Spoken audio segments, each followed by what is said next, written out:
சுருக்கமாக ஒரு சில காரியங்களை சொல்லி கொடுத்துட்டு போக இருக்கிறேன். இந்த மாதத்தில் இது கடைசி ஞாயிறு என்று நம்ம கடந்து வந்திருக்கோம் ஆண்டோடைய பாதத்தில். கடந்த 4 மாதங்கள் இல்லை 5 மாதங்கள் வெற்றிகரமாக தேவன் முடித்திருக்கிறார். எனவே இந்த மாதத்தில் நான் உங்கள்கிட்ட என்ன செஞ்சுருக்கிறேன்னு கேட்டிங்கன்னா, இந்த தேவ திருச்சபையை குறித்து பேசும் பொழுது இந்த தேவ திருச்சபைக்கு என்ன இருக்குன்னீங்கன்னா ஒரு முக்கியமான ஒரு பண்பு இருக்குது. அது என்னன்னு கேட்டிங்கன்னா வேதாகம பிரிவு அப்படின்னு சொல்லுவாங்க. என்ன பிரிவு அது? இங்கிலீஷில் பிப்ளிக்கல் செப்பரேஷன் சொல்லுவாங்க. என்ன செப்பரேஷன்? அப்போ அது என்ன வேதாகம பிரிவு அப்படின்னு நீங்கள் கேட்குறீங்கன்னு எனக்கு தெரியுது. அதை தான் இன்றைக்கி நான் உங்களுக்கு மேலோட்டமாக சொல்ல போகிறேன். வருகிற காலங்களில் இதை குறித்து நான் எழுதுறதுக்கு இருக்கிறேன். புத்தகங்கள் எழுதணும்னு ஆசைப்பட்டுருக்கேன். எனக்கு டைம் கிடைக்குன்னா இந்த அடுத்த மாதத்தில் ஒரு ஊழியக்காரர் என்னோட உதவி செய்வதற்கு வருகிறார். அவர் வந்த பிறகு எனக்கு கொஞ்சம் சமயம் கிடைக்கும்னு நினைக்கிறேன். உட்காந்து என்ன செய்ய போகிறேன், அழகாக அவங்களுக்கு எழுதி எல்லாம் ஒரு சின்ன புத்தகமாக போட்டு உங்கள் கையில் கொடுக்கலாம். ஒவ்வொரு காரியங்களும் எழுதலாம்னு நினச்சிட்டு இருக்கேன். எனக்காக ஜெபித்து கொள்ளுங்கள். உங்களுக்கு உதவியாக இருக்கிற மாதிரி என்ன செய்ய போகிறேன். இன்றைக்கி நான் எடுத்துக்கொண்ட வேத பகுதி என்னன்னு கேட்டிங்கன்னா, விசுவாச துரோகத்திலிருந்து பிரிவு அல்லது பிரிதல், சத்தியத்திற்காக நிற்பது, ஆங்கிலத்தில் separation from apostasy and standing for the truth அப்படின்னு சொல்லி தலையில் பேச போகிறேன். எங்கப்பா என்னுடைய இது இருக்கா? இன்றைக்கி அதுதான் என்னுடைய தலைப்பு. இந்த போட்டிருக்க பார்த்தீங்களா, ஆங்கிலத்தில் அபாஸ்டசின்னா என்னென்னா விசுவாச துரோகம். விசுவாச துரோகம்னா என்னென்னா உங்களுக்கு அப்புறமா லைட்டாக மேலோட்டமாக சொல்லி தந்துடுறேன். ஆக இன்றைக்கும் நானும் நீங்களும் நல்லா புரிஞ்சுக்க வேண்டிய ஒரு முக்கியமான ஒரு பாடம் என்னென்னா, சபைக்கு பேர் என்னன்னு கேட்டிங்கன்னா எக்லீஷியா அப்படின்னு சொல்லுவாங்க. என்ன சொல்லுவாங்க கிரீக்கில்? எக்லீஷியா சொல்லுங்க பார்க்கலாம். எக்லீஷியானா என்ன அர்த்தம்?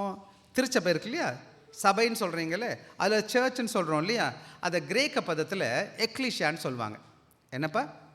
எக்லீஷியான்னு சொல்லுவாங்க. அப்போ எக்லீஷியானா என்ன அர்த்தம்னா, எக்லீஷியான்ற வார்த்தை 2 கிரேக்க வார்த்தையிலேருந்து வந்திருக்குது. எக்ன்றது சொன்னது எக்ஸிட் போட்டிருக்காங்க. எக்னா என்ன அர்த்தம்னா அவுட், என்னது வெளியில். எக்லீஷியா காலயோன்ற வார்த்தை, காலயோ எக்லீஷியான்ற வார்த்தை, அந்த காலயோ செகண்ட் பார்ட் வந்து காலயோன்ற வார்த்தையில் எடுத்துருக்கிறாங்க. காலயோன்னு சொன்னால் அழைப்பு. ஆண்டவர் என்ன செஞ்சுருக்கிறாரா, நம்முடைய திருச்சபையை எங்கேருந்து அழைத்திருக்கிறாருன்னா உலகத்திலிருந்து வெளியே என்ன செஞ்சுருக்கிறாரு, அழைத்து கொண்டு வந்து அவருடைய பிள்ளைகளாக வச்சிருக்கிறார். என்ன வச்சுருக்காருப்பா? இப்போ நம்ம சபையில் உலகத்தில் தானே இருந்திருக்கோம். நம்ம எல்லாரும் கடவுள் அறியாத ஒரு கூட்டத்தில் தான் வாழ்ந்துருக்கிறோம். ஆக கடவுள் அங்கே இங்கே கொண்டு வந்து அவருடைய பிள்ளைகளாக ஒன்று கூடி வச்சுருக்கிறாரு. அதுதான் இந்த நாட்களில் ரொம்ப முக்கியமான ஒரு சத்தியம். எனவே இன்றைக்கி நான் உங்களோடு கூட பேச போகிற முக்கியமான கார்டு என்ன இருக்கா, இந்த வேத பகுதி 2 வேத பகுதியை எடுத்துக்கிறோம். எனக்காக நிறுத்தி நிதானமாக வாசிக்க, இன்னும் கவனமாக கவனிக்கணும். எப்போல்லாம் இந்த கமா வருதோ அப்போ கமா வரும்போது என்ன செய்யணும், என்ன சொல்லியிருக்கேன் நான், ஒரு முறை ஒன்றுன்னு நினச்சிக்கணும். மனசில் என்ன செஞ்சுருக்கணும், 1. அப்புறம் எங்கெல்லாம் கமா வந்தாலும் அப்பாஸ்ட்ரோஃபி என்னது செமிகாலன் வந்தாலும் எல்லாம் எந்த கண்டினியூஷன் இல்லைன்னா கூட 1ன்னு ஒரு சின்ன பாஸ் பண்ணணும். ஒரு பாஸ்னால் நிப்பாட்டணும். எங்கே புல் ஸ்டாப் வருதோ அப்போ எங்கன்னு செய்யணும், 1 2 3ன்னு மூச்சை விட்டுறணும். கண்டினியூ பண்ணக்கூடாது. சரிங்களா? இப்போ என் கூட நீங்கள் சேர்ந்து வாசிக்க போகிறீங்க. ஆனபடியால் கவனமாக இங்கே பார்த்தீங்களா, இங்கே பார்க்கணும். ஆனபடியால் அங்கே என்ன செஞ்சிடணும், ஒரு சின்ன ஸ்டாப் பண்ணணும். ஒரு நிட் நீங்கள் அவர்கள் நடுவிலிருந்து புறப்பட்டு பிரிந்து போய் அங்கே ஓடலாமா ஓடக்கூடாதா? அது ஒரு சிஸ்டம், ஒரு வார்த்தை போயிட்டுருக்கு. அடுத்து அசுத்தமானதை தொடாதுகள் என்று கர்த்தர் சொல்லுகிறார். நிப்பாட்டிடணுமா இல்லையா? புல் ஸ்டாப் போட்டிருக்குல்ல, குடுன்னு ஓடக்கூடாது. படிக்கும்போது கவனமாக படிங்க. 2வது, அப்பொழுது நான் உங்களை ஏற்றுக்கொண்டு உங்களுக்கு பிதாவாக இருப்பேன், நீங்கள் எனக்கு குமாரரும் குமாரத்திகளாக இருப்பீர்கள் என்று சர்வ வல்லமையுள்ள கர்த்தர் சொல்லுகிறார். எப்போ அந்த கமா வரலையோ ஃபுல் ஸ்டாப் வரலையோ என்ன செய்யணும், அப்போ நீங்கள் தொடர்ந்து வாசிக்கணும்னு அர்த்தம். ஃபுல் ஸ்டாப் வரும்போது நின்றுடணும். சரி தானே? சரி, இப்போ எல்லோரும் சேர்ந்து வாசிக்க போகிறீங்க. நீங்கள் இந்த மனதில் வச்சுக்க போகிறீங்க. எப்படி வாசிக்க போகிறேன்னு பார்க்கலாம். எடுத்து வாசிக்க பார்க்கலாம். நீ ஆனபடியால்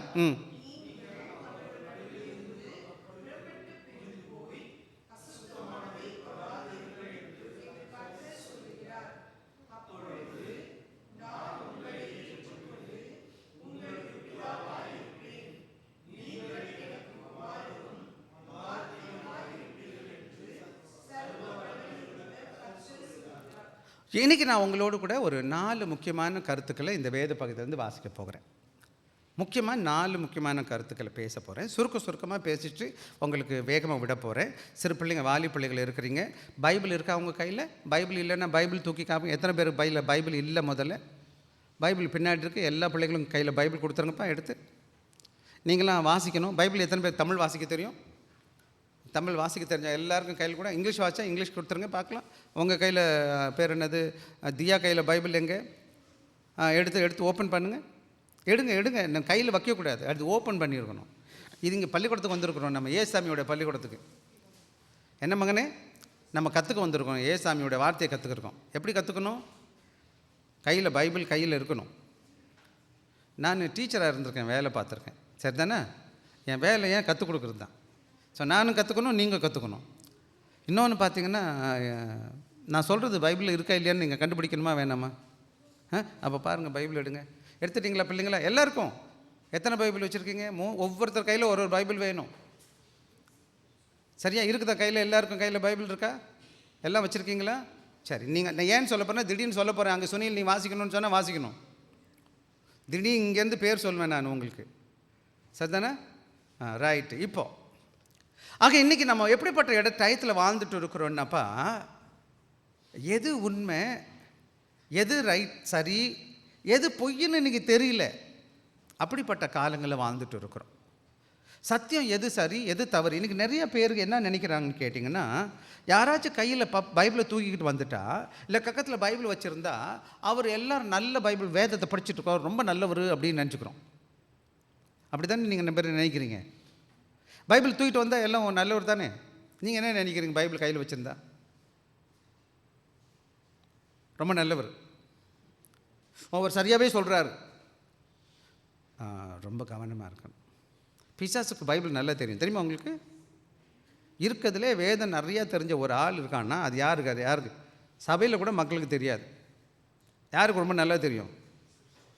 ஏசாமியை சோதிக்கும் போது என்ன தான் பயன்படுத்தினா? இன்னும் ஆதாமை சோதிக்கும் போது என்ன தான் பயன்படுத்தினா? ஆண்டவர் சொன்னதுண்டோ. அவனுக்கு பைபிள் நல்லா தெரியும். ஆனால் விவரமானவன் எதுக்கு? அவன் சுயத்துக்கு பயன்படுத்துவான். இன்றைக்கி நிறைய பேர் அப்படி தான், பணம் சம்பாதிக்க, பொருள் சம்பாதிக்க, தன்னுடைய புகழ் சம்பாதிக்கிறதுக்கு வேதத்தை பயன்படுத்திக்கிறாங்க. சரி, அது இன்றைக்கி பாதம் கிடையாது.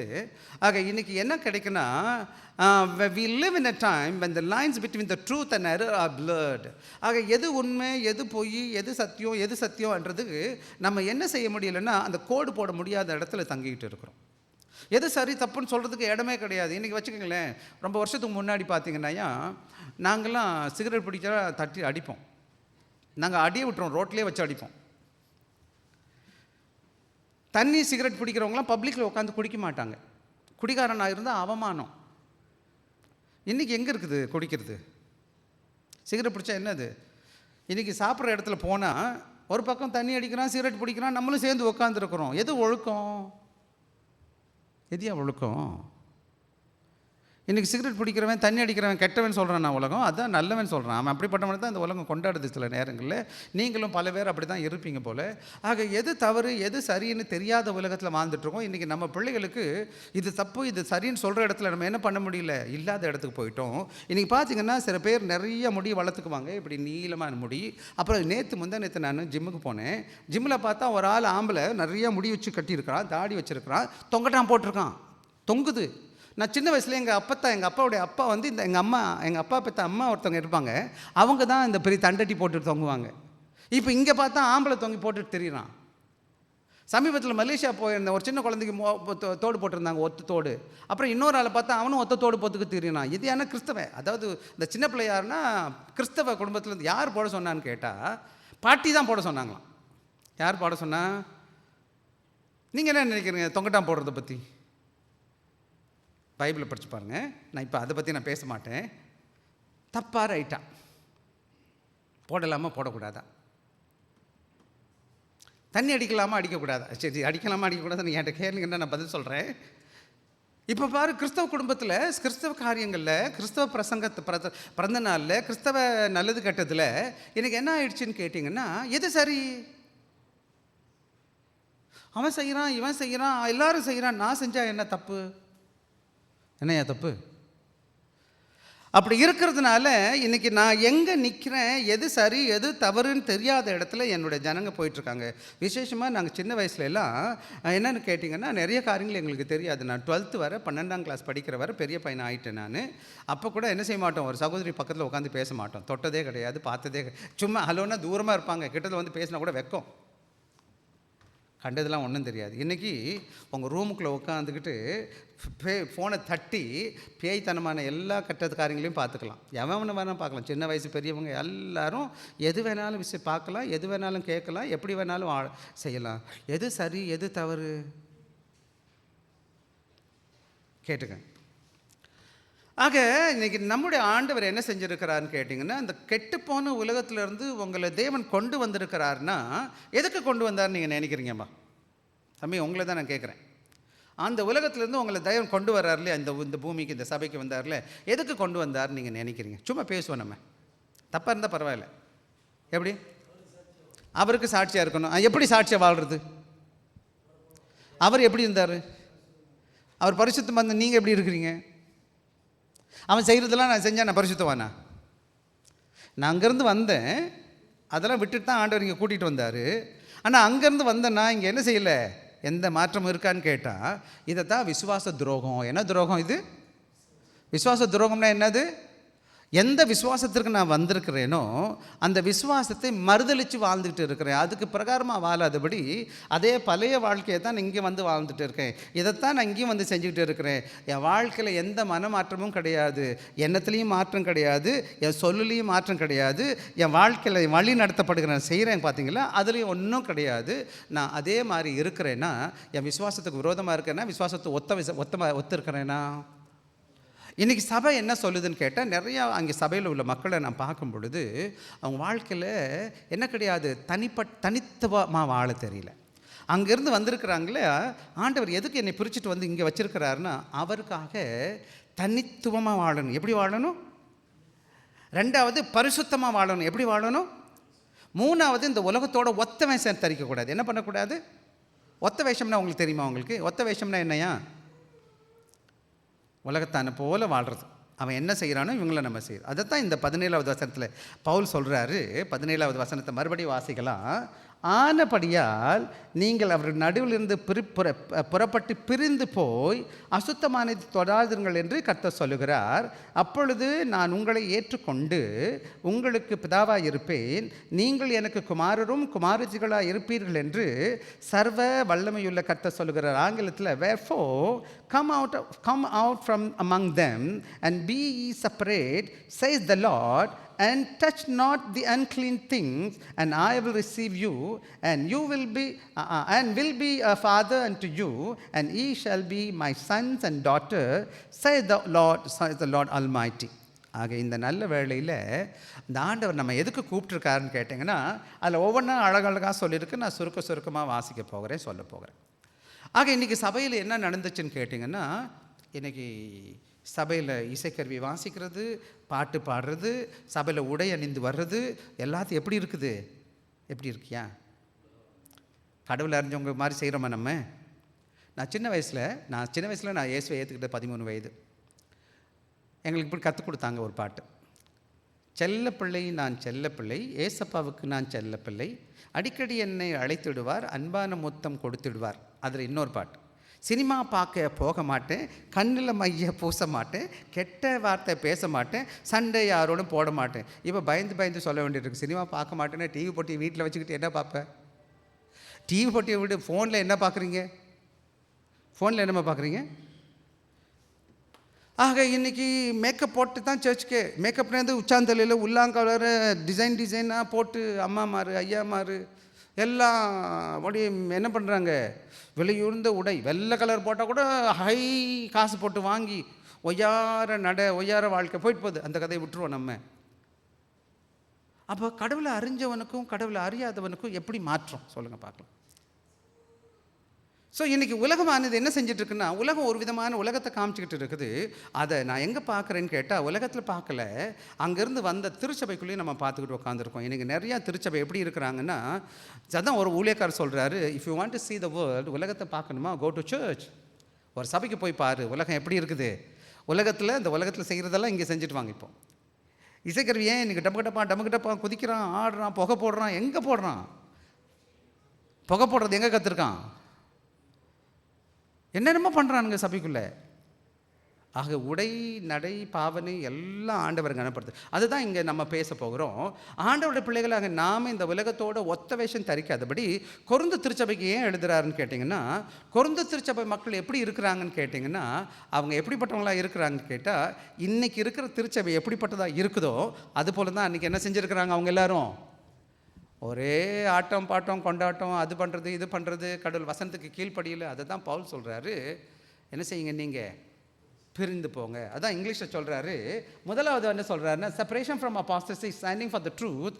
முதலாவது அவர் என்ன சொல்கிறார்? Command of separation. முதலாவது வாசிப்போம், 17:7 வாசிங்கப்பா. ஆனபடியால்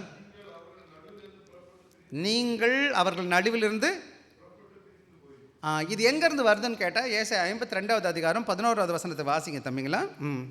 ஏசாயா 52:11 வருஷம்.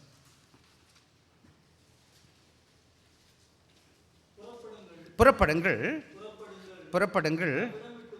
அவ்விடவிட்டு போங்கள், அசுத்தமானதை தொடாதிருங்கள்.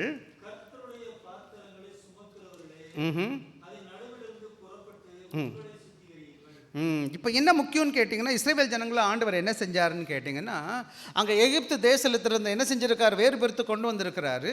அவர்கள் எதுக்கு கொண்டு வந்தார்? தனக்கென்று தாம் பிள்ளைகளாக இருக்கும்படி. அவர்கள் என்ன செய்யணும்? அவருடைய பிள்ளைகளாக இருக்கிறதுனா அவர் பரிசுத்தராக இருக்கிறது போல் இவங்களும் எப்படி இருக்கணும்? பரிசுத்த ஜனமாக காணப்படணும். அதுக்கு பதிலாக அவங்க என்ன செய்கிறாங்கன்னா, போகிற இடங்களெல்லாம் அங்கே என்னென்ன பண்ணுறாங்களோ அதெல்லாம் இவங்க என்ன பண்ணுறாங்க?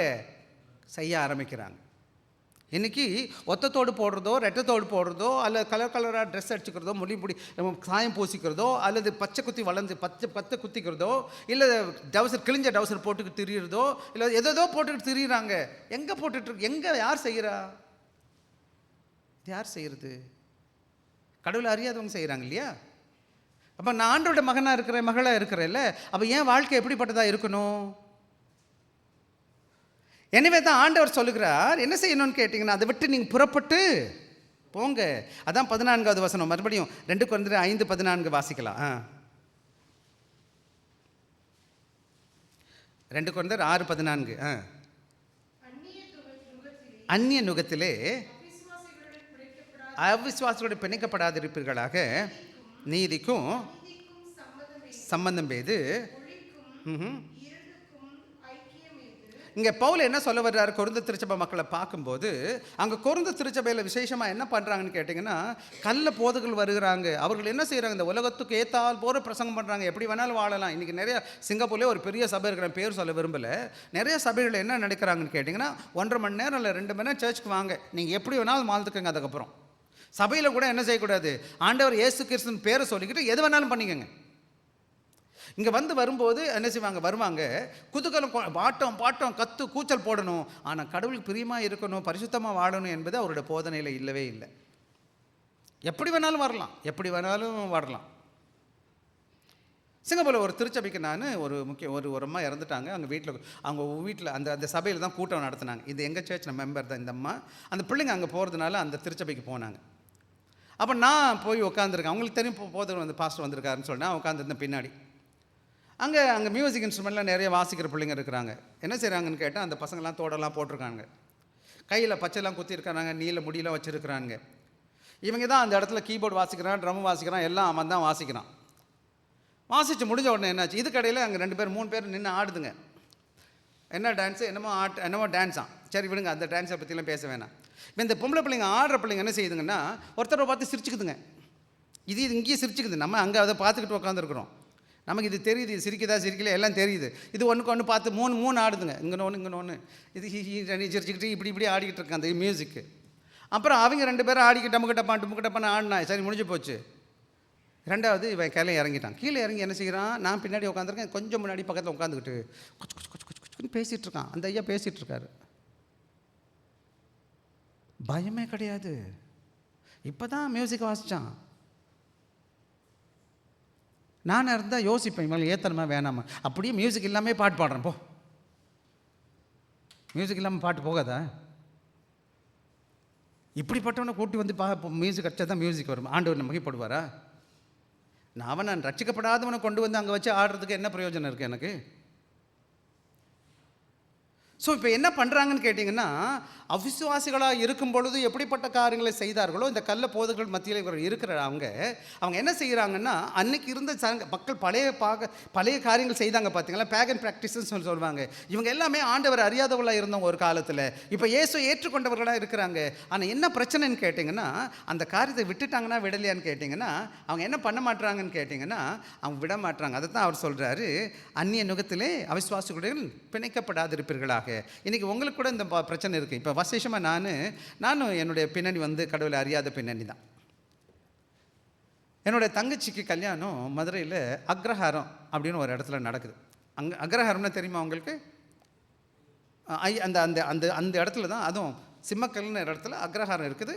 அங்கே தான் எங்கள் மாப்பிள்ளை தங்கியிருந்தார், அந்த தம்பி, அந்த சகோதரர். அப்போ நான் என்ன செய்யணும், அந்த மாப்பிள்ளையை கூட்டிகிட்டு இந்த மண்டபமும் எங்கே இருக்குது, அந்த அக்ரஹாரத்தில் தான் இருக்குது.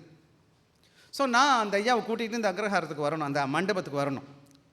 நான் வர்ற வழியில் வந்துக்கிட்டே இருக்கேன். இவர் என்ன செய்கிறார், எல்லாம் எனக்கு சொல்லி நான் சாரி ஐயான்னு சிரிச்சுட்டு அவர் விட்டுட்டு அந்த இதுவும் செய்யலைன்னு வச்சுக்கோங்களேன். இப்போ என்னன்னு கேட்டேன், நம்ம பின்னாடி அந்த மாதிரி ஒரு பின்னணியில் வந்த பொழுது நாம் மாத்திரம் கிடையாது, நம்ம சொந்த பந்தங்கள்லாம் அங்கே தான் இருக்கிறாங்க. பல வேலைகளை என்ன செய்ய வராங்கன்னு அப்படிப்பட்ட சூழ்நிலையில் நம்ம தள்ளப்படுவோம். ஏன்னா அவங்களுக்கு நான் செய்யணும். இத்தனைக்கு நான் தான் மூத்த மகன், என் தங்கச்சிக்கு நான் தான் கல்யாணமே நடத்துகிறேன்.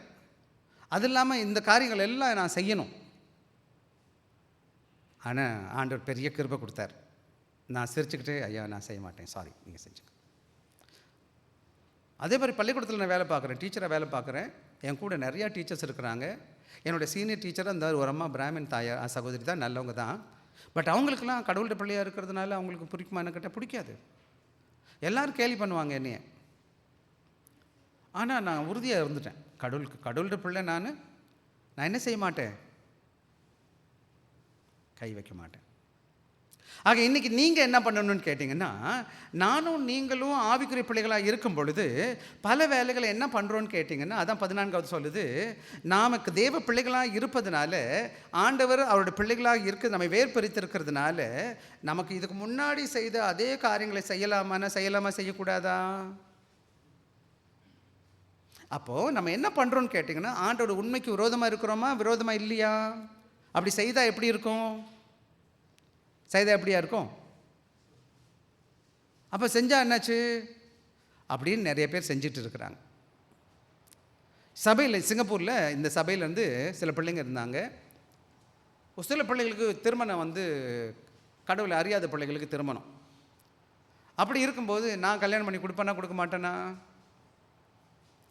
நான் கொடுக்க மாட்டேன்ட்டேன். என்னை கேட்கல, முதல்ல கேட்டிருந்தாலும் செய்ய மாட்டேன் நான்.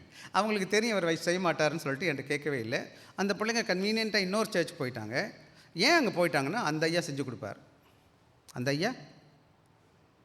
ஆனால் அதே சமயத்தில் கடவுள் கிறிஸ்தவ கல்யாணமும் கிறிஸ்தவ அல்லாத கல்யாணமும் 2 கல்யாணம், 2 ரிசப்ஷன். நான் எப்படி செய்கிறது? நான் சொல்லிட்டேன், சாரி. அதனால் இந்த சபையை விட்டு அவங்க போயிட்டாங்க. நான் கவலைப்படலை. ஆக இன்றைக்கி திருச்சபைகள் என்ன செய்ய மாட்டுறாங்க, ஊழியக்காரங்க என்ன பண்ண மாட்டுறாங்கன்னா, நம்ம ஆவிக்குரிய பிள்ளைகளாக இருக்கும் பொழுது, சத்தியத்தின் பிள்ளைகளாக இருப்பதுனால பல வேலைகளை நம்ம என்ன பண்ணுறோன்னு கேட்டிங்கன்னா, நமக்கும் ஆண்டவரை அறியாதவர்களுக்கும் எந்தவித மாற்றமும் இல்லாதபடி வாழ்ந்துட்டு இருக்கிறோம். ஆக தேவன் எதற்காக அழைத்திருக்கிறாருன்னு, நான் தேவனுடைய சத்தியத்திற்காக நிற்கும்படி அழைத்திருக்கிறார், ஸ்டாண்டிங் ஃபார் த ட்ரூத்.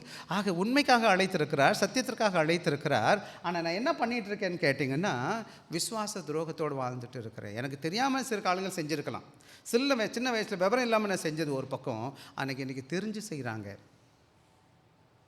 எனவே தான் நான் இந்த சாயங்கால வழியில் சொல்கிற காரியம் என்னன்னு கேட்டிங்கன்னா, நம்ம ஆவிக்குரிய காரியங்கள், அதை தான் 14 சொல்லுது, அந்நிய நுகத்திலே அவிசுவாசிகளுடன் இடக்கூடாது. அது கமாண்ட், அதாவது கட்டளை. என்ன கேட்டீங்கன்னா, ஆண்டவரை அறியாத பிள்ளைகளுக்கு முன்னாடி நான் வெளிச்சமாக இருக்கும்படி, உண்மைக்காக நிற்கும்படி ஆண்டவர் அழைத்திருக்கிறார். ஆனால் நான் என்ன செய்ய மாட்டேன், பல வேலைகளை விட்டு கொடுக்குற பண்புகளை பார்க்குறோம். எனவே இந்த நல்ல வேலையில் சொல்லுகிற காரியம் என்னன்னு கேட்டிங்கன்னா, இங்கே வந்து நல்லா புரியணும். என்னன்னு கேட்டிங்கன்னா, நம்ம பாவிகளை விட்டு விலக சொல்வதில் தேவன், இன்றைக்கி நம்ம பாவம் நான் பேச மாட்டேன் அப்படி சொல்லக்கூடாது. என்ன செய்யக்கூடாதுன்னா, பாவத்தில் இருந்தும் தேவனுக்கு பிரியமில்லாத காரியத்தை நான் பிரிந்திருக்கும்படி இங்கே அழைக்கப்பட்டு இருக்கிறோம். பவுல் அதைத்தான் சொல்கிறாரு. நீங்கள்லாம் ஒரு காலத்தில் அங்கே தான் போய் இருந்தீங்க, அப்படி தானே செஞ்சுக்கிட்டு இருந்தீங்க, அங்கேருந்து வெளியில் வரணுமா வர வேணாமா? அதுக்கு தான் அவர் சொல்கிறாரு, கமாண்ட் ஃபார் செப்பரேஷன். என்னத்துக்கு பிரிக்கணும்? நம்ம எதுலேருந்து பிரிஞ்சிருக்கணும்? தேவனுக்கு பிரியமில்லாத சத்தியத்துக்காக நிற்காதபடி நீ சத்தியத்தோடு ஒப்புரவாகிற மாதிரி அல்ல காம்ப்ரமைஸ் பண்ணுற மாதிரி என்ன செய்யக்கூடாது? விட்டு போகக்கூடாது, அதை விட்டு பிரிந்து நில் அப்படின்னு சொல்கிறார். ஆக இங்கே நீங்களும் நான் என்ன செய்யணும்னு கேட்டால், அதனால நான் பரிசுத்தவான் அப்படிலாம் பேச மாட்டேன், அப்படி கிடையாது. அன்பாக இருக்கணும், எல்லார்ட்டையும் பேசணும். ஆனால் எதை நான் செய்யணும், எது செய்யக்கூடாது, எது செஞ்சால் ஆண்டவரோட நாமம் மையப்படுத்தப்படும், எது சத்தியம், அந்த சத்தியத்துக்காக நிற்கணுமே தவிர என் சின்ன பிள்ளைகளுக்கு நான் கற்றுக் கொடுக்கணும் எது சரி எது தவறு. அதனால தான் இந்த வேலையில் நாம் என்ன செய்கிறோம்னு கேட்டிங்கன்னா, தேவனுக்கு உண்மையாக இருக்கும்படி தேவன் என்னை அழைத்திருக்கிறாரே தவிர என்னோடய ஆண்டவரை மறுதளிக்கிற எந்த காரியத்தையும் செய்யலாமான்னு கேட்டால் செய்யலாமாயா? ஆக நான் அவருக்கு பரவாயில்ல, அவர் என் நண்பர், என்னோட சகோதரர், அவர் செஞ்சால் பரவாயில்ல, ஒரு காரியம் தான் செஞ்சுக்கிறேன், ஒரே ஒரு முறை செஞ்சுக்கிறேன், அப்படி செய்யலாமா? நம்ம என்னுடைய தாயார் சொன்னாங்க, என்னுடைய அம்மா, நான் சின்ன வயசில் நான் உனக்கு மொட்டை எடுக்கணும்னு நான் வேண்டிக்கிட்டேன். நான் சின்ன வயசில் நான் என்ன செஞ்சேன்? யார் உங்களை வேண்டிக்க சொன்னது? இதெல்லாம் வேண்டாம், கடவுள் அப்படிலாம் கேட்க மாட்டார், விடுன்னு சொல்லிட்டு நான் என்ன செய்யலை, நான் இறங்கி போக மாட்டேன். நல்ல வேலை ஆண்டவர் என்னை 13-14 வயசில் ஆண்டவர் ஏற்றுக்கிட்டார். நான் அந்த இதில் இறங்கி போகலை. ஆக இன்றைக்கி நான் உங்களுக்கு சொல்கிற காரியம் என்னன்னு கேட்டிங்கன்னா, நீங்களும் நானும் கவனமாக இருக்க வேண்டிய இடத்துல இருக்கிறோம்.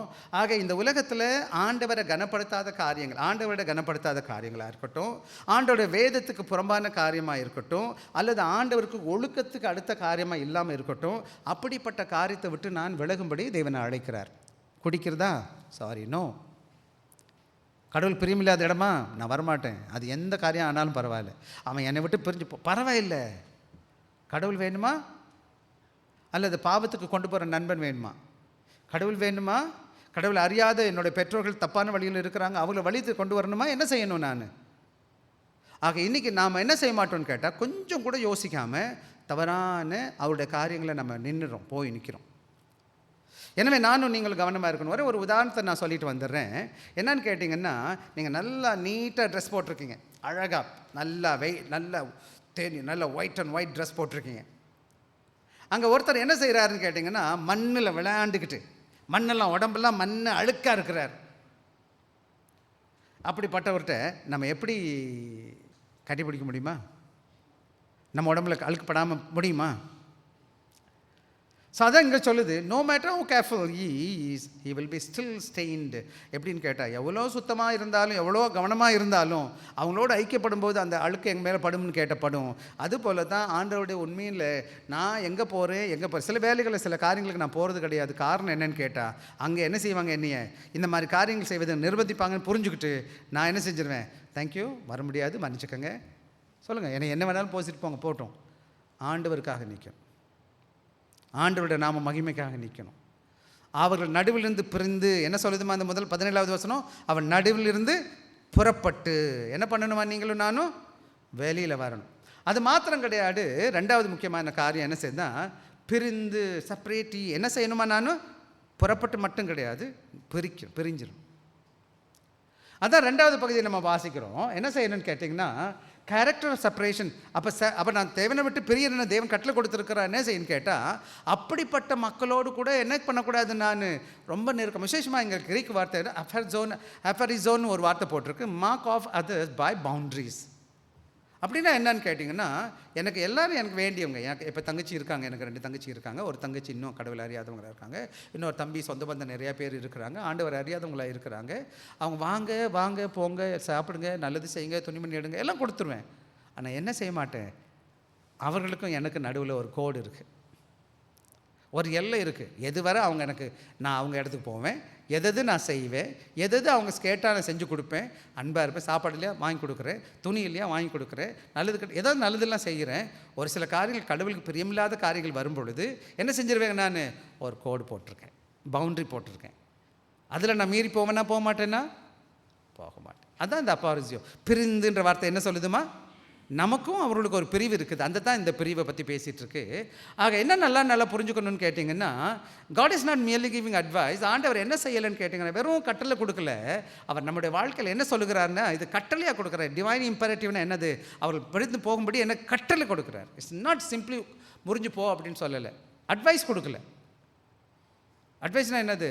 ஆலோசனை கொடுக்கல, கட்டளை கொடுக்குறார். கிறிஸ்தவ திருச்சபையில் இருக்கிற நானும் நீங்களும் ஆண்டவருக்கு பிரியமில்லாத காரியங்களே செய்வதற்கு, அது சபையாக இருக்கட்டும், தனிப்பட்ட வாழ்க்கையாக இருக்கட்டும், ஆண்டவரோட நாமத்தை தூசிக்குது, ஆண்டோட வார்த்தைக்கு புறம்பாக இருக்குது, ஆண்டவரோட சித்தத்தை என்னால் செய்கிறதுக்கு தகடங்களாக இருக்குதுன்னு கேட்டிங்கன்னா, அப்படிப்பட்ட எந்த உறவாக இருந்தாலும், யாராக இருந்தாலும், எவ்வளோ நஷ்டம் வந்தாலும் அதுக்கு நான் நோ சொல்லணும். ரெண்டாவது, அப்படிப்பட்ட இடத்த விட்டு நான் பிரிஞ்சு என்ன செஞ்சிடணும்? போயிடணும்.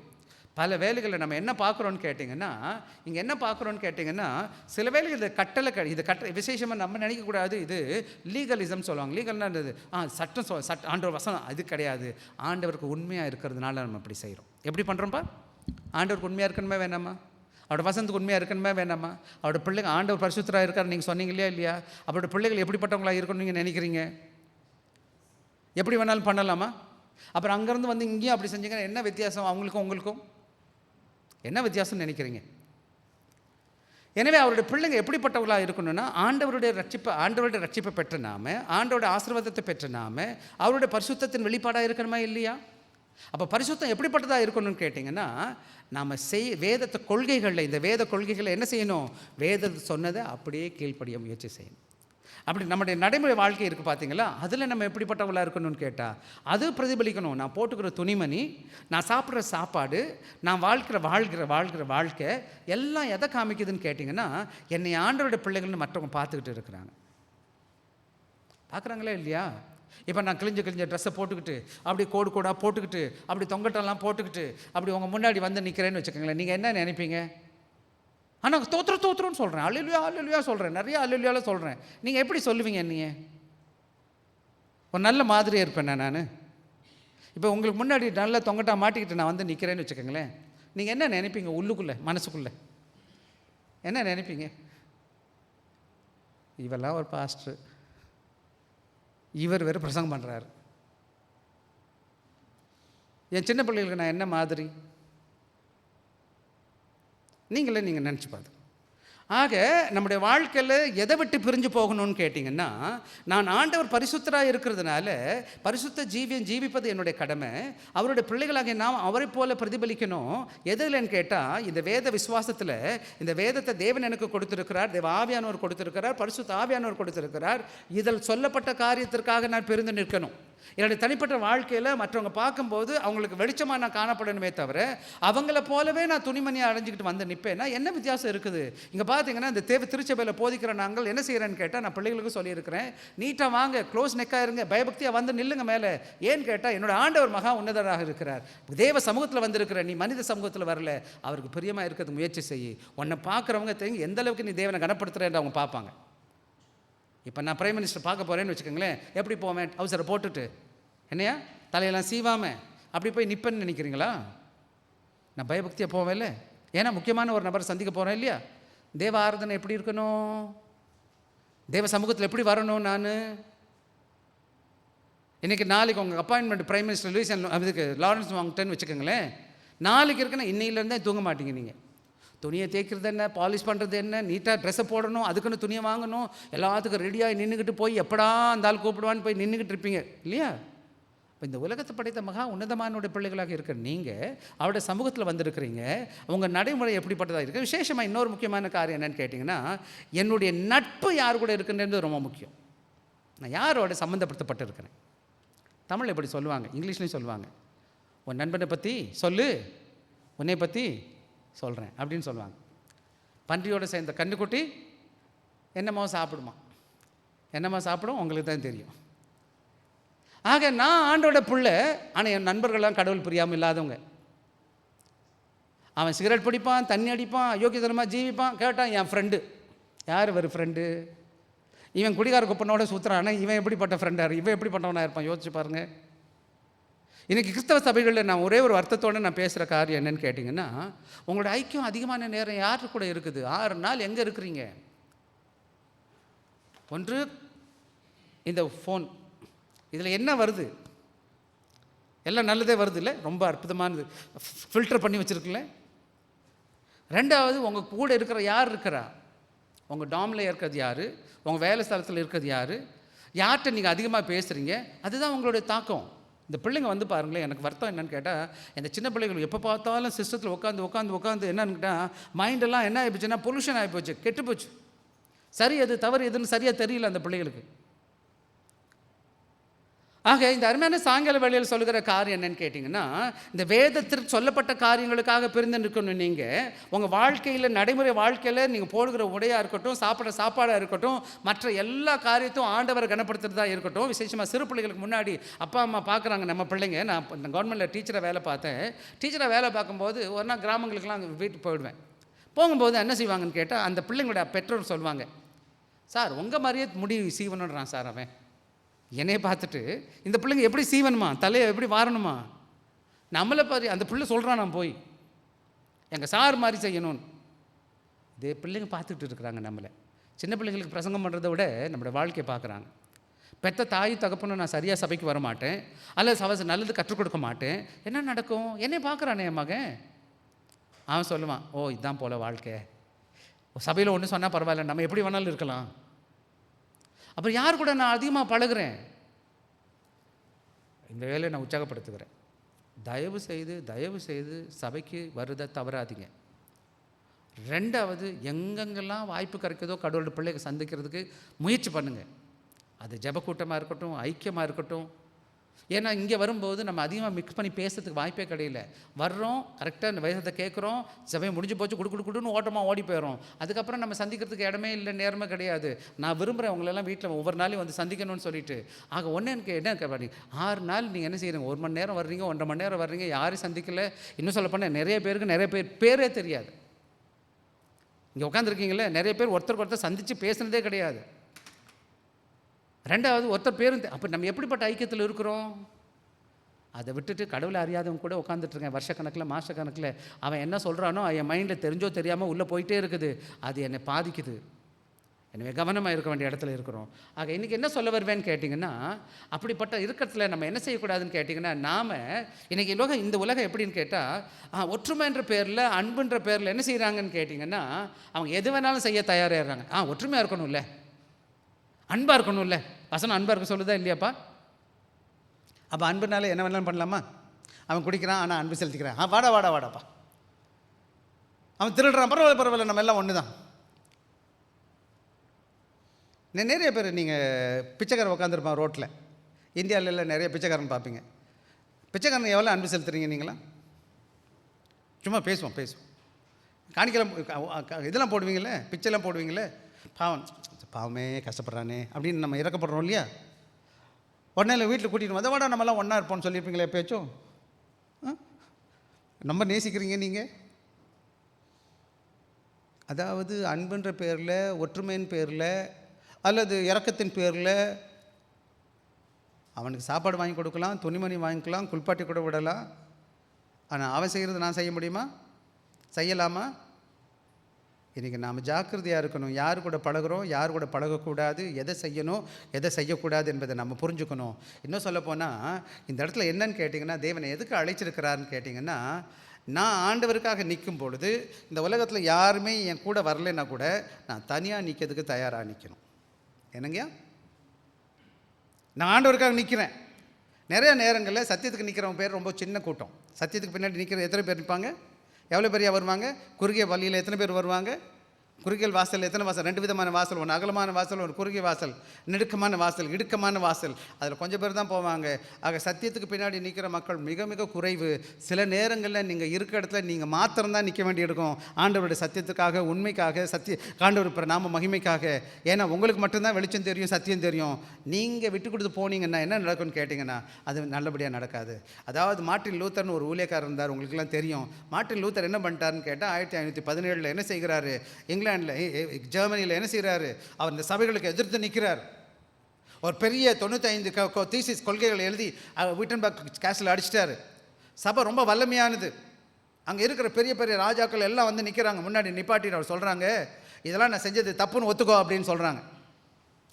அவர் சொல்கிறார் இங்கிலீஷில், he responded, here I stand, I can do no other so help me God அப்படின்னு சொல்லிட்டு என்ன செய்கிறாருன்னு கேட்டிங்கன்னா, அவங்க யார் எது சொன்னதுக்கும் என்ன செய்யலை, அவர் என்ன செய்யலை, இறங்கியே போகலை. இன்னும் சொல்ல போனால் கொண்டு இருப்பானுங்க அவரை. பட் உயிர் போனால் போகுது.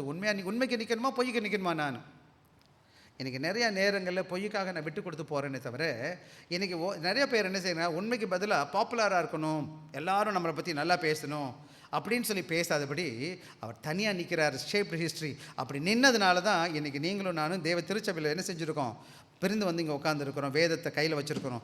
அவர் மூலமாக தான் கையில் எனக்கு பைபிள் வந்துச்சு. அதுக்கு முன்னாடி கையை தொட்டிங்க, பைபிள் தொட்டிங்கன்னா கையை வெட்டிடுவாங்க, வசனத்தை பேசுனீங்களா படிச்சிங்கன்னா நாக்கு வெட்டிடுவாங்க. அந்த மாதிரி ஒரு காலம் இருந்திருக்கு. இன்றைக்கி நீங்களும் நானும் ஆண்டவருக்காக நிற்கும்படியாக அழைக்கப்பட்டு இருக்கிறோம். முதலாவது தேவன் என்ன செய்கிறார், என்னது கடவுளுக்கு பிரியமில்லாத காரணம் தான் என்ன பிரிஞ்சு பிரிக்கணும், புறப்பட்டு. ரெண்டாவது பிரிந்து இருக்கணும்னு சொல்லுது. மூணாவது வசனத்தை வாசிக்கலாம் எனக்காக, அதை தொடர்ச்சியை வாசிங்கம்மா. ரெண்டாவது முக்கியமான காரியம் என்னன்னு கேட்டிங்கன்னா, இங்கே டச்ன்ற வார்த்தை போட்டிருக்கு. Physical touch. More then physical, it's about fellowship, approval, participation. பல வேலைகளை தொடாதேன்றது சொல்லும் பொழுது, இன்றைக்கி பார்த்திங்கன்னா இந்த ஜனங்கள் ஆண்டவர் அறியாத ஒரு பின்னணியிலேருந்து வந்திருக்கிறாங்க. அதாவது ஆண்டவர் பிரியமில்லாத காலங்களில் எல்லாத்தையும் செஞ்சுருக்கிறாங்க, குடித்தாங்க, வெறிச்சாங்க, எது வேணாலும் செஞ்சால் அது தப்பாக தெரியல. இன்றைக்கி அங்கேருந்து வெளியில் வந்துட்டாங்க இல்லையா, திருப்பி அதே போய் செய்யலாமா? நான் என்ன பண்ணும் கக்குனதை திரும்பி பல வேலையில் கிறிஸ்தவங்க என்ன செய்கிறாங்க, அங்கேருந்து வர்றாங்க, இங்கே வந்து கொஞ்ச நாள் இருந்த பிறகு திருப்பி போய் அதெல்லாம் செய்ய ஆரம்பிக்கிறாங்க. தொடலாமல் தொடக்கூடாதா? அப்படிப்பட்ட ஐக்கியத்தில் இருக்கலாமா இருக்கக்கூடாதா? அவங்க செய்கிறது சரின்னு நான் சொல்லலாமா சொல்லக்கூடாதா? அது மாத்திரம் கிடையாது, அது சரின்னு நான் செய்யறதுக்கு பதிலாக நான் அவங்களோட இணைந்து என்ன செய்கிறேன், பல வேலைகளை செய்ய ஆரம்பிக்கிறேன். அதைத்தான் இங்கே சொல்கிறார், அன்கிளீன் திங். அது என்ன சொல்கிறாருமா, அசுத்தமானது. என்னது தொடக்கூடாதாம்மா? அப்படின்னு அசுத்தம்னா என்ன அர்த்தம்? இந்த இடத்துல ஆண்டவருடைய சித்தத்துக்கு விரோதமானது, ஆண்டவருக்கு பிரியமில்லாதது. அது எதுவாக இருந்தாலும், அது நீங்கள் குடிக்கிறதா இருக்கட்டும், சாப்பிட்ற உணவாக இருக்கட்டும், போடுகிற துணியாக இருக்கட்டும், படுகிற நண்பனாக இருக்கட்டும், எது செய்தாலும் சரி ஆண்டவருக்கு பிரியமில்லாதது அசுத்தமானது, ஆண்டவர் சித்தத்தில் இல்லாதது அசுத்தமானது. எனவே நானும் நீங்கள் என்ன செய்யக்கூடாதுன்னு கேட்டிங்கன்னா, தவறான கொள்கைகளை அல்லது பரிசுத்தமில்லாத காரியங்களை தேவனுக்கு பிரியமில்லாத ஐக்கியத்தோடு நாம் பண்ணக்கூடாது. புரியுதா நான் சொல்கிறது ஏதாச்சும்?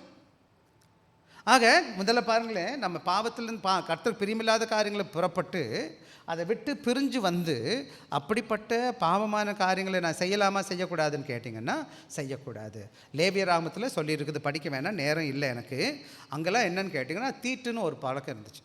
அது செத்த பாடியை தொட்டாலோ அல்லது ஒரு குஷ்டரோகி தொட்டாலோ அது தீட்டு. அதே மாதிரி தான் இன்றைக்கி நான் எப்படிப்பட்ட காரியங்களை செய்கிறேன்னு கேட்டால், இப்படி ஆண்டவர் அறியாத பிள்ளைகளோட அன்பிலையும் ஐக்கியத்துலேயும் கேட்டால் கடவுள் அன்பு செலுத்த சொன்னாருங்க அப்படின்னு சொல்லிக்கிட்டு ஒட்டிக்கிட்டு உரசிக்கிட்டு தெரிஞ்சால் என்ன நடக்குது?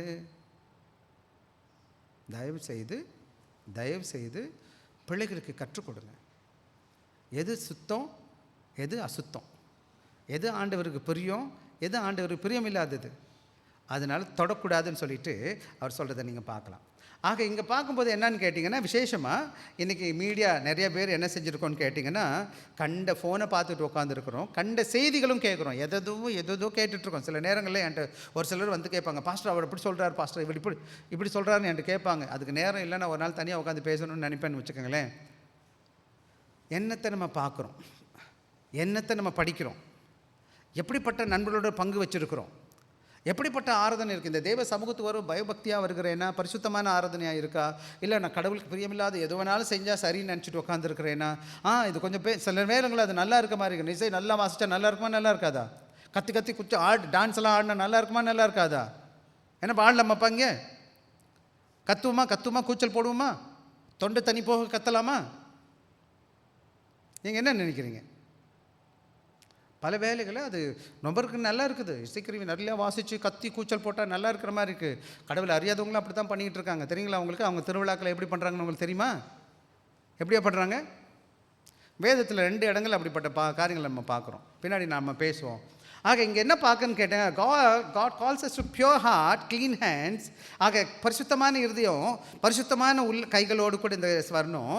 ஆக what we believe, what we support, what we approve. ஆக நம்ம என்ன செய்கிறோம், என்ன விசுவாசிக்கிறோம், எதை நான் எதுக்கு உதவி செய்கிறேன், எதை நான் சரின்னு சொல்கிறேன் என்பதை பொறுத்து இருக்குது இந்த உலகத்தில். எனவே நான் சொல்லுகிறேன் பாருங்களேன், பால் இருக்குது நிறையா, ஒரே ஒரு சொட்டு விஷத்தை ஊற்றிட்டோம். எத்தனை பேர் உங்கள் பிள்ளைகளுக்கு கொடுப்பீங்க? எத்தனை பேர் நீங்கள் குடிப்பீங்க? ஒரே ஒரு ட்ராப் தாங்கய்யா, ஒரே ஒரு சொட்டு தான் விஷம் போட்டிருக்கேன், அசுத்தம் தானே. அப்போ எது வரை நான் ஆண்டவருக்கு பிரியமாக இருக்கணும், எது நான் செய்யணும். எனவே இந்த நல்ல வேளையில் நம்ம என்ன பார்க்குறோன்னு கேட்டிங்கன்னா, கொஞ்சம் புளிச்ச மாவு எல்லா மாவையும் புளிச்சிறது போல் இன்றைக்கி கொஞ்சம் கொஞ்சம் கொஞ்சம் காரியங்கள் சபையில் விட்டுக்கிட்டு உட்காந்துருக்கோம். நிறைய நேரங்கள் என்ன சபையில் போய் பார்த்தீங்கன்னா எல்லாமே தப்பு கிடையாது, நிறைய காரியம் நல்லதாக செய்வாங்க, ஒன்று ரெண்டை உள்ள விட்டுருவாங்க தெரியாமல் கொஞ்சம் பேர். இன்றைக்கி கூட ஒரு ஆஃப்டர்நூன் சர்வீஸ் முடிஞ்ச பிறகு ஒரு சின்ன மீட்டிங் இருந்துச்சு எனக்கு. அப்போ ஒரு சின்ன மீட்டிங்கில் என்ன பார்க்குறாங்கன்னா, இன்றைக்கி உலகத்தின் காரியங்களை சபைக்குள்ளே திணிக்க பார்க்குறாங்க. என்ன அப்போ நான் சொன்னேன், சரி பார்ப்போம் அப்படின்னு சொல்லியிருக்கேன். வாங்க அடுத்த கதைக்கு வந்துடுவோம். 14வது வசனம் 18வது வசனம் வாசிங்கப்பா. அப்பொழுது ஏற்றுக்கொண்டு உங்களுக்கு பிதாவாக இருப்பேன், குமாரரும் என்று. ஆக இப்படிப்பட்ட நேரங்களில் சில வேலைகளில் நான் என் பிள்ளைகளுக்கு எல்லாத்தையும் விட்டுட்டேன், நான் தனியாக நிற்கிறேன்னு வச்சுக்கோங்களேன். அந்த வசனம் சொல்லுமே 17 சொன்னது போல் கொஞ்சம் 14, 15, 16 வாசிங்க எனக்காகப்பா, வாசிக்கலாம். கிறிஸ்துவுக்கும் பேழியாளுக்கும் இசைவேது, அவிசுவாசியுடனே பங்கேது, ஆலயத்துக்கும் சம்பந்தம் ஏது, வாசம் பண்ணி உலாவி இருப்பேன் சொன்னபடி. ஆக மேலே சொல்லிக்கிட்டே வர்ற லைனை 1, 2, 3, 4ன்னு சொல்கிறாங்க. என்னென்ன நான் செய்யணும், என்னென்ன எப்படிப்பட்ட வாழ்க்கையில் பிரிந்திருக்கணும், எப்படிப்பட்ட காரியங்களை ஒப்புரவாகணும்னு பேசுகிறாங்க. பார்த்தீங்கன்னா நீங்கள் கடவுளை விட்டு வந்திருக்கீங்க, கடவுளுடைய பிள்ளையாக வந்திருக்கிறீங்க. 14 அந்நிய நுகத்தில் என்ன செய்யக்கூடாது, ஆண்டவர் அறியாதவர்களோடு கூட ஐக்கியப்படக்கூடாது அப்படின்னு சொல்லிட்டு வந்தவர் எதை வித்தியாசம் காமிச்சிக்கிட்டே வந்துட்டு சொல்கிறாரு. 17 சொல்கிற ஆனபடியினாலே, மேலே சொல்லப்பட்ட ஆனபடியினாலே நீங்கள் என்ன செய்யுங்க, அது அவர்களை விட்டு என்ன செஞ்சுங்கம்மா, வாசிங்க 14, 17. ஆனபடியால்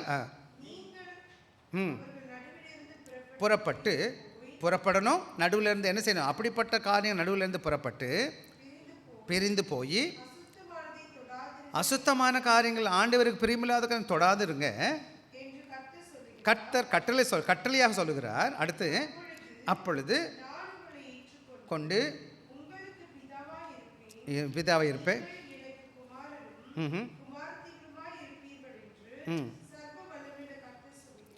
பல வேலைகளில் நான் என்ன செய்வேன்னு கேட்டேன், ஆண்டவருக்கு நான் சின்ன வயசில் ஆண்டவர் ஏற்றுக்கொண்டதுனால பல வேலைகளை என்ன செய்ய மாட்டோம், எல்லோரும் நம்ம சேர்த்துக்க மாட்டாங்க, சேர்க்கவும் முடியாது, நம்ம போக மாட்டோம். ஏன்னா நிறைய அப்புறம் நம்மளை தப்பாகவும் பேசுவாங்க. அப்போ பல வேலைகள் நான் மட்டும் தனியாக இருக்கிற மாதிரி ஒரு உணர்வு வர ஆரம்பிச்சிடும். அப்படி தானே? நீங்கள் என்ன நினைக்கிறீங்க, தனியாக இருக்கீங்களா, யாரும் கூட இருக்காங்களா? ஆண்டோடைய வாக்குத்தத்தம் சொல்லுது, அதான் God's comfort of God's promise. ஆண்டோடைய வாக்குத்தத்தம் என்ன சொல்லுதுன்னு கேட்டிங்கன்னா, நான் அவர்களை உங்களை ஏற்றுக்கொண்டு உங்களுக்கு பிதாவாக இருப்பேன், நீங்கள் என்ன செய்யிருப்பீங்க, எனக்கு குமாரரும் குமாரத்திகளாக இருப்பேன். நான் என்ன, ஆண்டவர் என் கூட இருக்கிறார். உலகம் ஒரு பக்கம் என்னை கைவிட்டுருச்சுன்னு வச்சுக்கோங்களேன், என் சொந்த பந்தம், அண்ணன், தம்பி, மாமன், மச்சான் எல்லாம் என்னை கைவிட்டுட்டான், என் நண்பர்களும் விட்டு போயிட்டான். ஆனால் ஆண்டவர் என்ன செய்கிறாரு, அப்போ தான் ஆண்டோட மகனாக மாறுறேன், ஆண்டு பிள்ளையாக மாறுகிறேன். வசனம் சொல்லுது, இதுதான் உடன்படிக்கைன்னு சொல்லுவாங்கய்யா. என்ன சொல்லுதுன்னு கேட்டால், என்னோட தேவன் ஐக்கியப்படுகிறவராக இருக்கிறார். உலகம் என்னை கைவிட்டாலும் சரி, ஆண்டவர் என்னை என்ன செய்கிறார், அவரோட மகனார். God's reward for separation is embrace of God himself. ஆக இந்த உலகம் என்னை கைவிட்டாலும் கூட ஆண்டவர் என்னை தம்முடைய மகனாக ஏற்றுக்கொள்கிறார், அவருடைய குடும்பத்தில் அவருடைய மகனாக ஏற்றுக்கொள்கிறார்.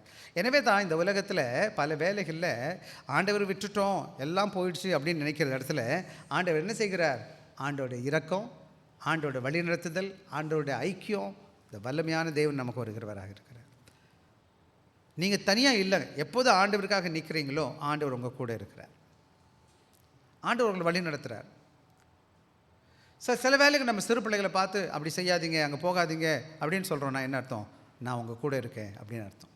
சில பிள்ளைங்க பாருங்கள், ஆபத்தான பிள்ளைங்களை வந்த பிறகு அப்பா காத்துட்ருப்பார். அதே போல் நம்முடைய ஆண்டவர் நமக்கு காத்து கொண்டு இருக்கிறார்.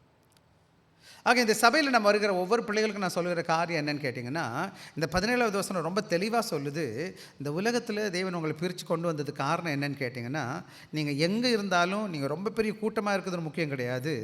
ஆண்டவருக்காக தனியாக, ஆண்டவருடைய நாம மகிமைக்காக பரிசுத்தமான பிள்ளையா, உங்கள் உடையிலையும் உங்கள் வாழ்க்கையில் நடையிலையும் பேசுகிற பேச்சிலையும் உங்கள் சிந்தனையிலையும் உங்கள் செயல்பாடுலையும் ஆண்டவரை மகிமைப்படுத்துகிறதா உங்கள் வாழ்க்கை காணப்படணும். ஒரே ஒரு உதாரணம் சொல்லிட்டு நான் முடிக்க விரும்புகிறேன். என்னன்னு கேட்டிங்கன்னா, உப்பு எத்தனை வீட்டில் இருக்குப்பா? உப்பு சத்தமாக பேசுவோமே நம்ம. உப்பு எத்தனை பேர் வீட்டில் இருக்குது? உப்பு பார்த்துருக்கீங்களா? எல்லோரும் சாப்பிட்ருக்கீங்களா? எத்தனை பேர் உப்பை தனியாக வைப்பீங்க, எல்லாத்தையும் மிக்ஸ் பண்ணி வைப்பீங்க, கலந்து வைப்பீங்க? இப்போ கூட உப்புன்னு சொன்னோன்னே மனசில் வந்துருச்சு, எங்கள் வீட்டில் இந்த இடத்துல தான் உப்பு வச்சுருக்குறோம். உப்பு டப்பாவை என்னது எந்ததோடையும் சேர்த்து வைக்க முடியாது. முடிக்குமா? முடியாதா? எல்லாத்துக்கும் நம்ம பயன்படுத்துவோம். எல்லா சாப்பாட்லையும் பயன்படுத்துவோம். ஆனால் உப்பு எப்படி தான் வைக்கணும்? தனியாக தான் நிற்கணும். ஏன்? அதுக்கு தனித்தன்மை இருக்குது. மற்றதோடு போட்டு வைக்க முடியாது. ஒவ்வொரு கிறிஸ்தவனும் ஒரு தனி உப்பாக இருக்கணும். அதான் வசனம் சொல்ல உப்பாக இருக்கிறீங்க. இன்னொரு முக்கியமான காரியம் சொல்கிறேன். எவ்வளோ உப்பு போடுவீங்க உங்கள் சாதத்தில்? ஒரு கிறிஸ்தவன் ஒரு இடத்துல ஒரு கம்பெனியில் வேலை பார்க்குற ஒரு நல்ல கிறிஸ்தவன் நல்ல உப்பாக இருக்கிறான்னா அந்த இடத்துல எல்லாருக்கும் சாரம் தூருவாங்க. கொஞ்சம் தான், ஒருத்தந்தான், 2 பேர் தான், 100 பேர் வேண்டியதில்லை கடவுள். அதனால தான் உங்கள் ஒவ்வொரு இடத்துலையும் உப்பாக தான் வச்சுருக்கிறாரு ஒவ்வொருத்தரையும். நாங்கள் இருக்க இடத்துல நான் ஆண்டவருக்கு பிரியமாக வாழும் பொழுது முதல்ல அவங்க யோசிப்பாங்க, என்னடா அவன் குடிக்க மாட்டான், என்னடா இப்படி இருக்கிறான், எப்படி சர்ச்சுக்குன்னு ஓடுறான் அப்படின்னு அவங்க நினைப்பாங்க. நாளடைவில் உங்களை மரியாதை கூட ஆரம்பிச்சிடும். தெரியுமா உங்களுக்கு? நான் கவர்மெண்ட் டீச்சரை வேலை பார்த்துருக்குறேன். என் கூட நிறையா ஸ்டாஃப் வேலை பார்த்தாங்க, ஆண்கள் பெண்கள் எல்லோரும் வேலை பார்த்தாங்க. நான் வர்றேன்னு சொன்னால் என்ன செய்ய மாட்டான், கெட்ட வார்த்தை பேச மாட்டான்ப்பா, எந்திரிச்சு நின்றுவானுங்க. இத்தனைக்கு என் கூட படிக்கிற வேலை பார்க்குறவன் என்னோட சம்பளம் நல்லா வாங்குறான், இல்லை என்ன ஒரே மாதிரி தான் நாங்கள் 2 பேர் எல்லாருமே. ஆனால் என்ன செய்வானுங்க தெரியுமா? சர்ஜி ஆக்கியா, ஹிந்தியில் சர்ஜி ஆகியான்வானுங்க. சார் வந்துட்டார். அவனும் சர்ஜி தான், அவனும் டீச்சர் தான். ஏன்னு கேட்டால் அவனுக்கு தெரியும், நான் தண்ணி அடிக்க மாட்டேன், இந்த எந்த காரியத்தும் போக மாட்டேன்னு சொல்லிட்டு அவங்க எல்லாம் பண்ணிக்கிட்டு தெரியுவானுங்க. நான் ஒருத்தந்தான். இப்போ போனால் கூட அதே மரியாதை இன்றைக்கி வரை கடவுள் கொடுப்பார். அதை விட இன்னொரு கதையை சொல்கிறேன். நான் ஒரே வருஷம் கடவுளுக்காக நின்னேன்னா கடவுள் என்னை அப்படியே விட்டுட்டாரா விடலையா? இன்றைக்கி ஆண்டவர் எப்படி வச்சுருக்காருன்னு நீங்கள் பார்க்குறீங்கன்னு. கடவுளுக்காக நில்லுங்க, கடவுள் ஒவ்வொருத்தரையும் உயர்த்திடுவார். விட்டு கொடுக்காதீங்க, ஒத்த வேஷம் தரிக்காதீங்க. உங்களை தேவன் எது கொண்டு வந்தார்னா ஆண்டவருடைய சாட்சியாக அனுப்பதற்கு, ஆண்டவர் நாம மகிமைக்காக, ஆண்டவர் சித்தத்தை செய்வதற்காக. அதுதான் இந்த தேவ திருச்சபையோட முக்கியமான நோக்கம். இன்றைக்கி உலகம் எப்படி வேணாலும் போகட்டும், எது சரின்னு செஞ்சாலும் செஞ்சுட்டு போகிறாங்க. ஆனால் நீங்கள் எல்லாருக்கும் மாதிரி ஒன்று செய்யறது முயற்சி செய்யாதீங்க. ஏன்னு கேட்டால் அது கடவுள் பிரியமில்லாதது. கடவுள் உங்களை அவருக்காக கொண்டு வந்திருக்கிறார், அவரோட மகனாக வைப்பதற்கு. இன்னொன்று நான் சொல்லித்தரேன். அதாவது பரிசுத்தம்னா ஒன்றும் கிடையாது, ஆண்டவருக்காக பிரித்து எடுக்கிறது தான் பரிசுத்தமானது. பரிசுத்தப்படுத்துன்னு என்ன அர்த்தம்? எல்லாத்தையும் சேர்த்து வைக்கிறது இல்லை, கடவுளுக்குன்னு பிரித்து வைக்கிறது தான் பரிசுத்தப்படுத்துறது. கடவுள் உங்களை பிரித்து வச்சிருக்காருன்னா என்னது? அவரோட பரிசுத்தமான பிள்ளையாக தெரிஞ்சிருக்கிறார். எனவே பரிசுத்தமாக வாழ்வோம், ஆண்டவருக்காக நிற்போம், ஒத்த வேஷம் தரிக்க வேணாம். டைம் இல்லை, முடிஞ்சு போச்சு. வாங்க நம்ம போகலாம் அடுத்த காரியத்துக்கு. வாங்கப்பா பாட்டு பாடி